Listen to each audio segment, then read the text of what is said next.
말씀을 마치시고 시몬에게 이르시되 깊은 데로 가서 그물을 내려 고기를 잡으라.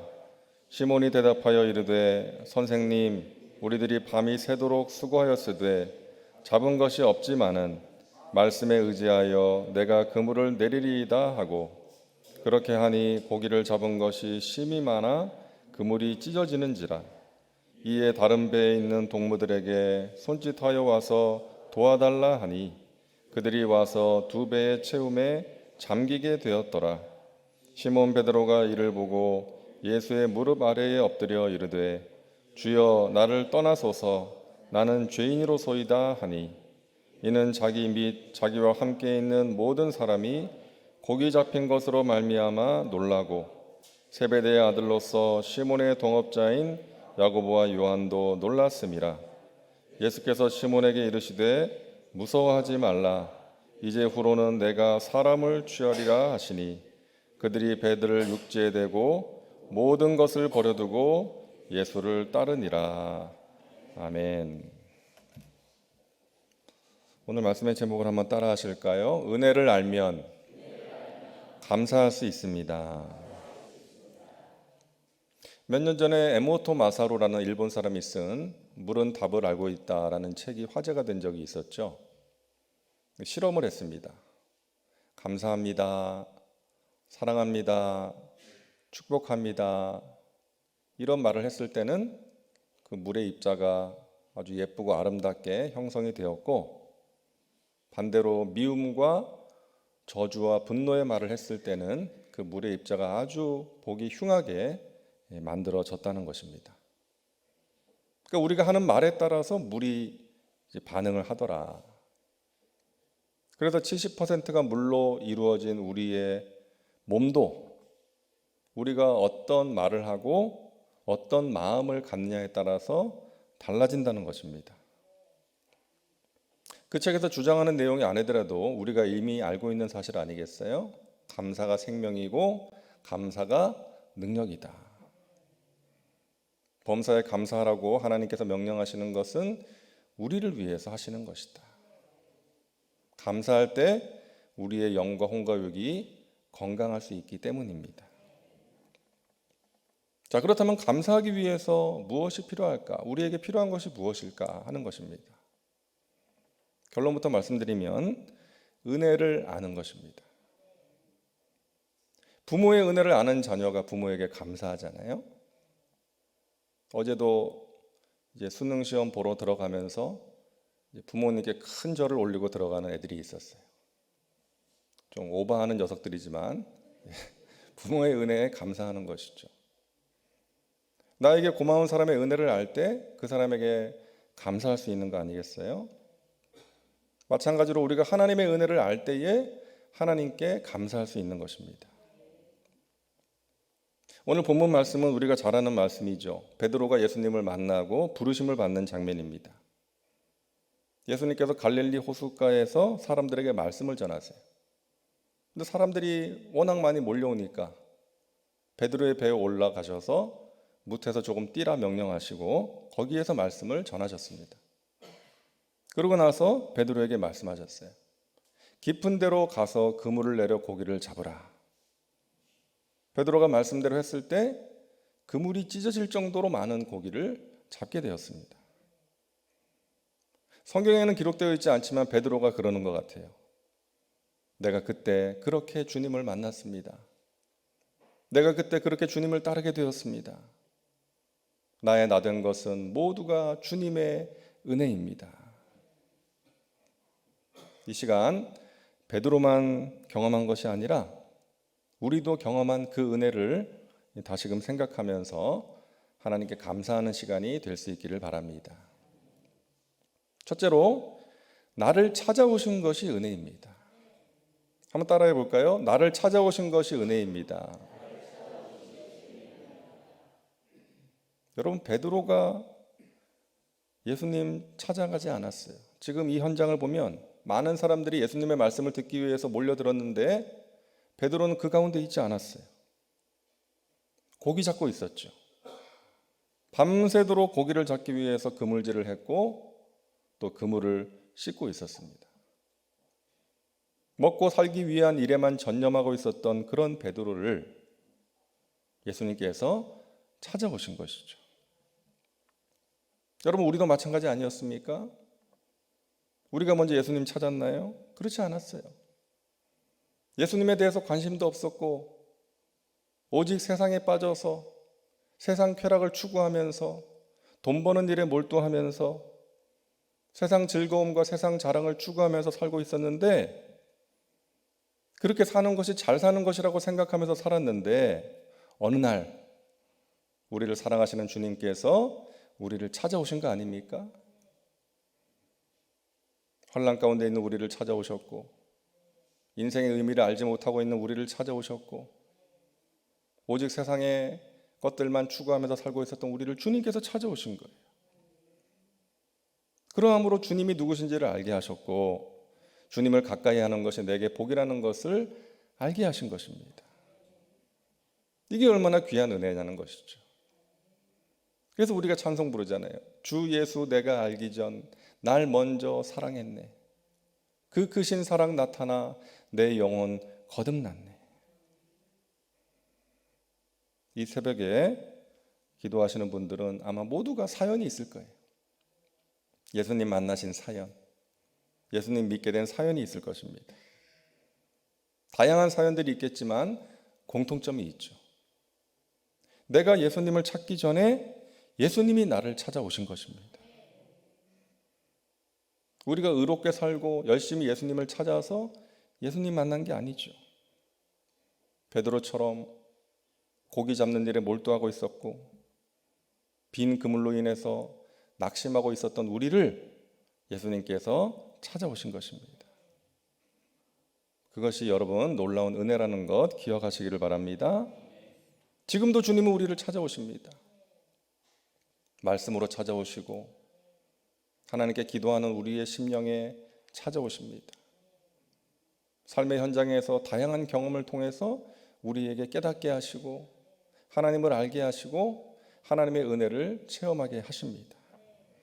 찾아오셔서 힘과 용기를 주시고 세상에 줄 수 없는 평안을 주시는 그 주님의 은혜에 여러분 감사하시기를 바랍니다.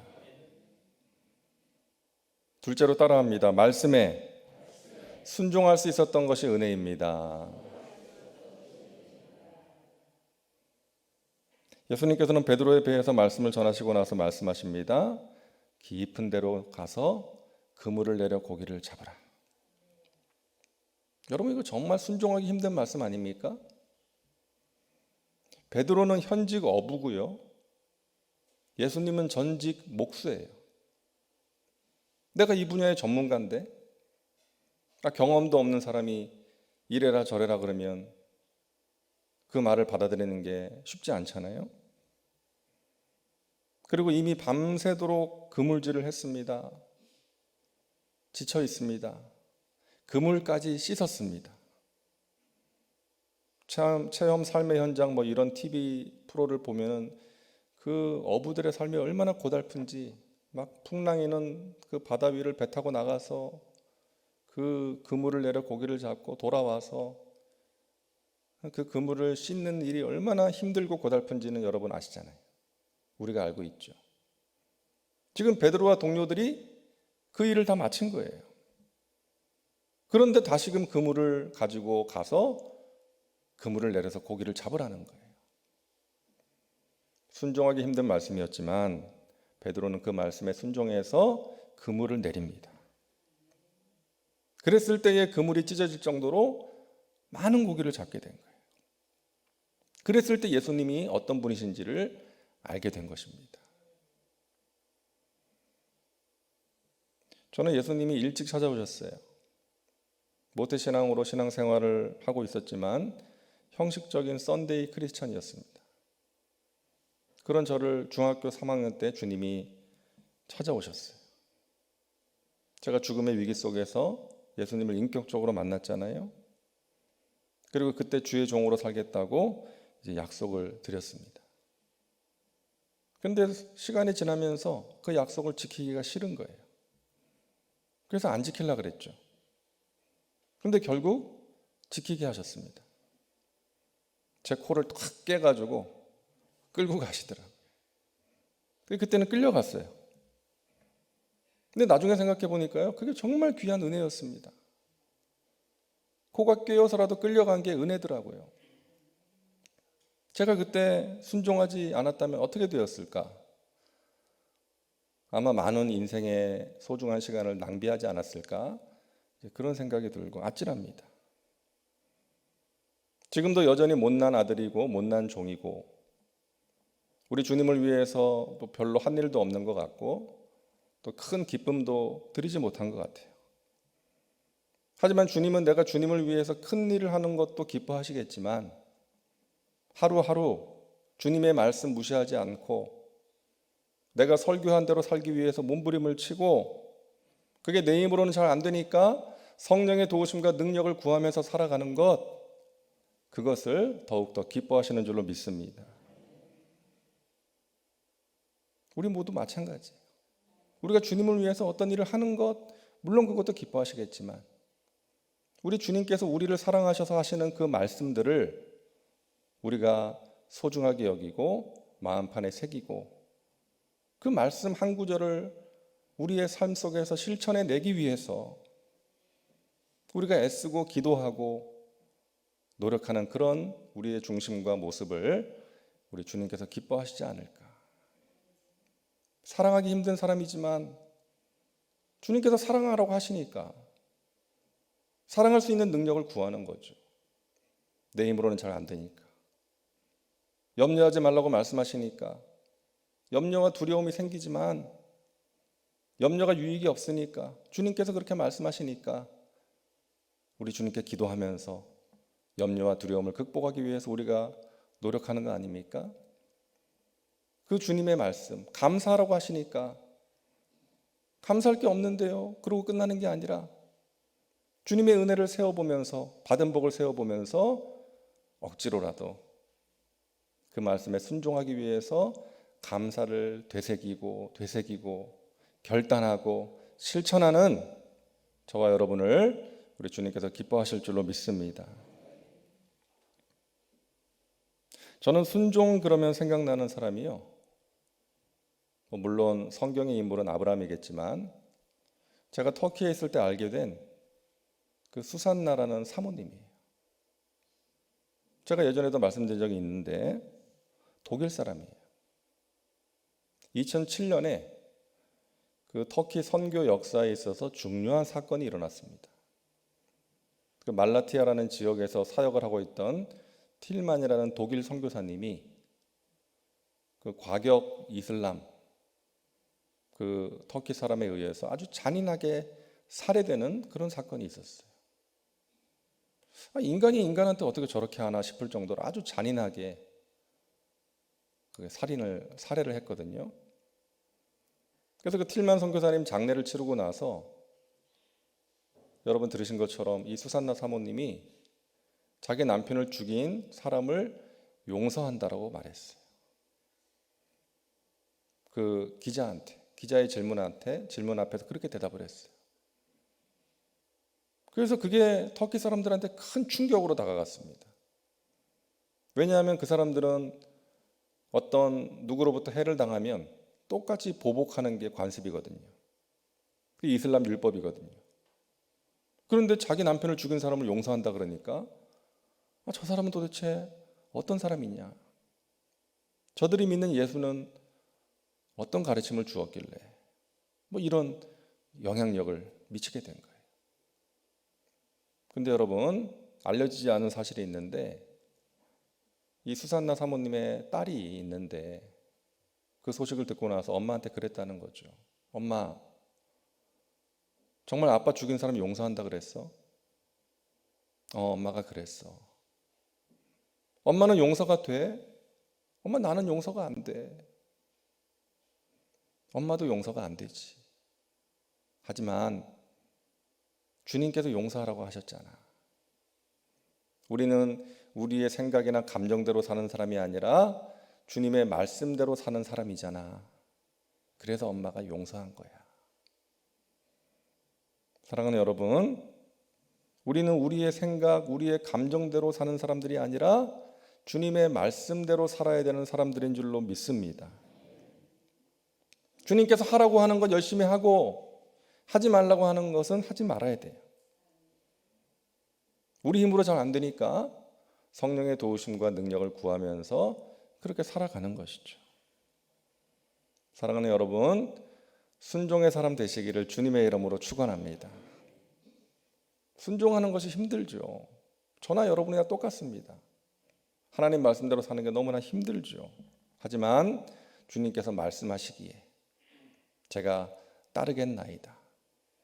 그런 중심을 가지고 주님 말씀에 순종하기 위해서 기도하고 애쓰고 노력하는 저와 여러분에게 우리 주님께서는 세상에 줄 수 없는 귀한 은혜와 평강을 허락하실 줄로 믿습니다. 은혜 받고 끝나는 것이 아니라 주님께서 주신 그 말씀에 순종하는 사람 되셔서 우리 주님의 마음을 시원하게 해드리고 주님이 주시는 은혜의 주인공들 다 되시기를 주님의 이름으로 축복합니다. 마지막 세 번째입니다. 따라하세요. 주님 앞에 엎드리게 된 것이 은혜입니다. 베드로는 예수님 말씀에 순종해서 깊은 데로 가서 그물을 내립니다. 그러자 그물이 찢어질 정도로 많은 고기를 잡게 됐어요. 그러고 나서 곧바로 베드로가 어떤 행동을 합니까? 예수님의 무릎 아래에 엎드립니다. 오늘 8절 말씀이죠. 시몬 베드로가 이를 보고 예수의 무릎 아래에 엎드려 이르되 주여 나를 떠나소서 나는 죄인으로소이다 하니. 여러분, 베드로는 고기를 많이 잡았다고 그것으로 기뻐하지 않았습니다. 예수님의 능력 앞에서 자신이 죄인이라는 것을 알게 됐어요. 여러분, 이것이 은혜인 줄로 믿습니다. 내가 죄인이라는 것을 깨닫는 것이 은혜입니다. 구원받기 위해서는 이 깨달음이 필요하죠. 그래서 영적 기도할 때 주여 저는 죄인입니다. 그렇게 고백을 하는 거죠. 어디에서 와서 왜 살며 어디로 가는지 알지 못하고 방황하며 살았습니다.